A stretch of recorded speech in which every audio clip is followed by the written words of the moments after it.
Morning Swim Show for Tuesday, October 16th, 2012. I'm your host, Jeff Commings. In the Finis Monitor today is Bruce Marchionda, the head coach of the men's and women's teams at Western Kentucky University. He's starting his 8th season coaching the Hilltoppers after a great summer, helping Claire Donahue earn a spot on the Olympic team and in the Olympic final of the 100 butterfly. And he's continuing a great year, having been named an assistant coach for the short course world championship team. Bruce joins us now in the Finis Monitor from Bowling Green, Kentucky. Coach, good to see you. How are you today? Oh, doing fine. Thank you for having me this morning. Well, good to have you. Congrats on a great 2012 so far. I would imagine this far exceeds all expectations you had. Oh, absolutely. It's just been a whirlwind ever since the Olympic trials, and just to be part of the excitement and helping somebody reach their goals, makes it all worth all the hours that you put in. Well, I'm going to start Olympic trials and go chronologically from there. How much did you allow yourself to believe that Claire could actually make the Olympic team in the 100 fly after she made the final? We started to really believe that she could make the team out at Stanford at U.S. Nationals a year before, when she placed second at the U.S. Nationals and made it to the Pan American Games. And at that point, we felt like, okay, this is a realistic goal. And we really sat down and tried to make sure that we did everything possible for her to be successful on that day. Well, that's a pretty long time to start setting someone up for the possibility of it. How do you keep your emotions, Claire's emotions down while you're going through training, while at the whole time thinking, I could possibly get on the Olympic team? Well, we tried to put together just an excellent support staff for her. And we were able to do that. I mean, John Stefanski is our strength trainer here at Western Kentucky and been with the program for 6 years now. So very consistent. He understands the world of swimming, and he was an instrumental part of that. And then Betsy Schoenfeld, sports psychologist here on campus, worked with Claire once a week for 10 months just in preparation for walking out at that final at the Olympic trials. Plus, my kind of coaching philosophy is one of education, and we just tried to have Claire understand as much about her training as possible, so she would be more motivated to do it correctly. Now this idea of sports psychology is something I've been hearing a lot from people that I've interviewed the past few weeks. When did you start embracing the idea of using a sports psychologist to help your athletes? Well, actually, probably ever since I started coaching at prep school 25 years ago. I hate to say that, but 25 years ago, people like Keith Bell are writing books, and we always used to use a lot of his stuff. Alan Goldberg from up in the New England area, and borrowed a lot of things from him even at that early stages. And it's always something I've believed in. And as we knew we had a realistic chance of making the Olympic team, I just wanted to make sure that we had no regrets when we were finished. And that was one of the things that we felt like we can do a little bit better for her and really try to beef that program up. So knowing that you had been kind of building up to that moment in the Olympic trials final, what was your reaction when she got second place? Well, it was interesting because we were pretty much right on the sight line, about the 15-meter mark out, and she actually started pulling away from people the last 15 meters, which is a little uncharacteristic of Claire, because she goes out so fast and so aggressive, and she hit the wall, and we kind of looked up, and once we saw the number 2, I think it was just pandemonium. Brian Thomas, one of my assistant coaches, were there, and I really don't remember the next 15 minutes. We were running around trying to find her parents and trying to find other people that were there with us. I think I had 47 text messages within 1 minute after she finished that race. And then once it settled in, we kind of caught our breath, and then kind of got to her down at the ready area and just really kind of celebrated for a while, and then kind of readjusted our goals going into the Olympics. Now, were you able to keep working with Claire in those weeks between trials and the Olympics? Yes, I was very fortunate because I was able to go to Knoxville for the week that the training camp was in Knoxville with all the Olympic team, and got a chance to work with her and really sit down with Todd, Missy's coach, who was kind of her prime coach when I wasn't there, and just really sit down and organized her plan, and he was very, very good about making sure she was getting what she needed. And of course I didn't go to France, but then hooked back up with her in London. I was fortunate enough to get a personal coaching pass from USA Swimming, and we were able to work with Claire during the kind of week before her events and during her events, and so it was great just having that consistency, I think, for her.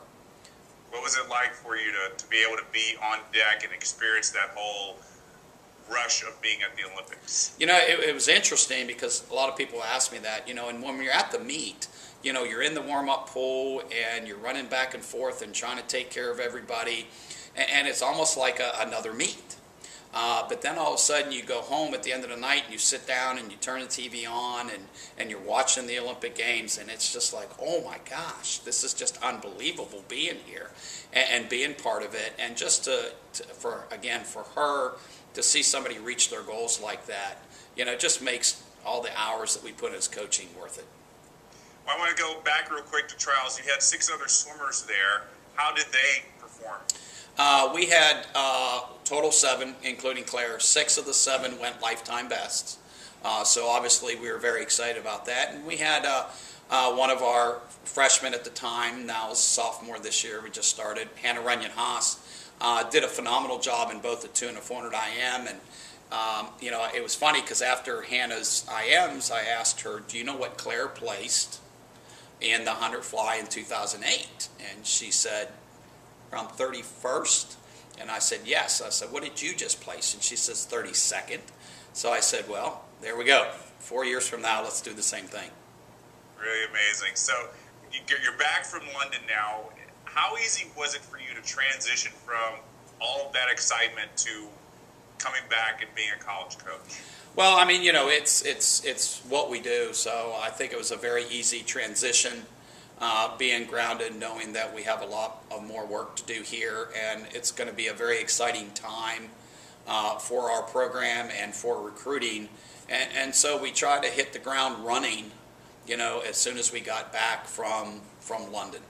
Actually, I did talk about that. That's really amazing. That you told me earlier you had 21 recruits come to your campus in 2 weeks. That's a lot for any school. I mean, it doesn't matter, Division I, Division III, whatever. I would imagine this has a little bit to do with the success that Claire had in London. Oh, absolutely.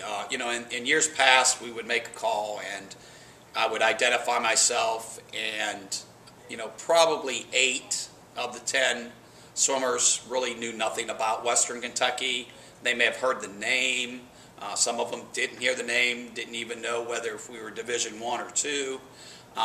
And now, of course, we call and, oh yeah, Western Kentucky, Claire Donahue, and it's just a different feeling when you're able to make those calls, and it has opened some doors that perhaps were not open before, because our message to everybody, which I think Claire sent very clearly, is you can reach your goals at Western Kentucky regardless of how high they are. Yeah, it's a good philosophy. So how does this season look for the men and women there? We actually start our dual meet competition tomorrow, and we're excited to kind of see them race. We have 22 new faces on the team, men and women combined. And so a third of our team is new this year. We got a few transfers in. We have obviously a lot of freshmen, and so there's a lot of unknowns there, how they're going to respond to what we're trying to do right now. But in practice, things look good, so we're very excited. And the men's team almost pulled off a conference win last season. Are you optimistic that's going to happen this time? Well, this year is going to be interesting because our men have moved to Conference USA. And so we're very excited about that move for them. And yes, our goal is to go in there and win the conference championships. And I think we do have the talent to be able to do that. A lot of things will have to fall into place. But I think we'll have a legitimate shot of perhaps winning both conference championships this year, which obviously is our goal. Well, before that, you've got your next assignment for USA Swimming. You're going to be assistant coach for the short course world championship team. What's the process for getting something like that? Well, I think it's kind of a stepping stone process, putting kids onto the national team, getting a chance to work with them and, kind of network with other coaches. It was great to meet a lot of the other coaches and really get to know them at the training camp in Knoxville for the Olympic team and spending time in London. So you get to know them and kind of get your foot in the door and let them know that, you're very interested in doing something like this. And Frank Bush was, kind enough to give me an opportunity here to work with the World Championship team, and I'm very excited about that. Yeah, and you'll be going over to Claire, who I'm sure is just as excited to be kind of feeding off her Olympic high, too. Exactly. I told her when I got the phone call from Frank, and I think she tweeted it within 2 minutes, and and I was getting calls from people. So she's very excited, and she's just a great person to work with. I've been working with Claire, going on year 6 now. And so, our goal is Rio 2016 to try to get an individual medal there in Brazil.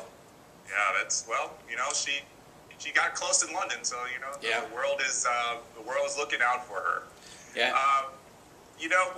We know when swimmers go on international trips, they want to swim faster and win medals. But when you go over to Turkey, what do you hope to gain from the experience? I think the more international experience you get, the more prepared you will be to handle the bigger competitions and be more relaxed. That's why I was so excited about Claire making the Pan American team, to get that village experience, to get that international experience. So once she went to the Olympics, she had that, Olympic village experience, and I think that really helped her. It gave her confidence going into the Olympic trials. I think the Grand Prix meets were excellent for her, because in most of the Grand Prix meets she stood on the podium in the 100 fly, and she kind of got that mentality that I belong here. So anytime you can get some of that experience, I think it's going to pay off down the road. Well, it's great, Coach, to see all the benefits that are coming from this, not just for Claire and you, but for Western Kentucky as well. Congratulations on all that, and best luck to you this season. Well, thank you very much, and we always follow your show, so we'll be looking forward to all the features you're going to do with all the great coaches. All right. Thanks a lot, Coach. Okay. Bye-bye. All right, so that's Bruce Marchionda joining us in the Fenice Monitor today. And that's going to do it for the Morning Swim Show. As always, we invite you to join us on swimmingworld.com, on Facebook, or on Twitter to keep up with the latest news. I'm Jeff Commings. Thanks for watching.